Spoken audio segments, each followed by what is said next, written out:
যারা আমাদেরকে সন্ত্রাসী বলছে, মৌলবাদী বলে গালি দিচ্ছে, আছে না? কি বলেন, আছে না? যত দোষ নন্দ ঘোষ, দাড়িওয়ালা টুপিওয়ালা মানুষগুলি খারাপ তাদের দৃষ্টিতে, মৌলবাদ বলে গালি দিচ্ছে। যারা আজকে সভ্যতার দাবিদার, ইউরোপ আমেরিকা, তোমাদের আচরণটা কি? রাসূলের কাছ থেকে শেখো। আমাদের কোন জিনিস পৃথিবীর কারো কাছে শিক্ষার প্রয়োজন নাই।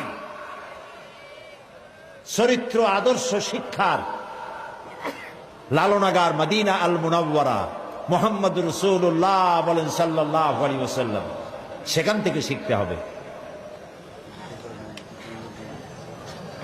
আমেরিকা ইরাকের উপর হামলা করলো, আল গরিব কয়েদখানায় কয়েদিদের সাথে কি আচরণ তারা করেছে মনে আছে না আপনাদের? মনে আছে?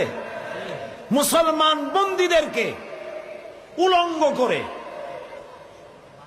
তাদের মুখের উপরে পেশাব করেছে, কুত্তার বেল্ট গলায় পরাইয়া রাস্তায় টেনেছে। জানেন না আপনারা? জানেন না? আর নবী করিম সাল্লাল্লাহু আলাইহি সাল্লামের কাছে যখন বন্দীরা এসেছেন, বন্দীদেররা শুধু বউ বাচ্চা কাছে পায় নাই, তা না হলে তাদের কোন অধিকার ক্ষুণ্ণ করা হয়নি, বরং তাদের বলা হয়েছে 10টা নিরক্ষর লোককে যদি স্বাক্ষর জ্ঞান শিখাইতে পারো, ওর বিনিময়ে তোমাকে মুক্ত করে দেওয়া হবে।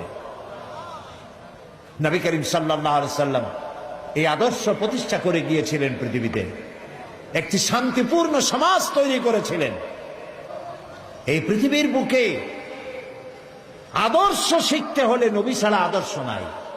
কোরআন শরীফে আল্লাহ তাআলা পরিষ্কার বলেছেন, লাকাদ কানা লাকুম ফি রাসূলিল্লাহি উসওয়াতুন হাসানা, গ্রহণযোগ্য মহত্তম আদর্শ রাসূলের ভিতরে আমি রেখে দিয়েছি।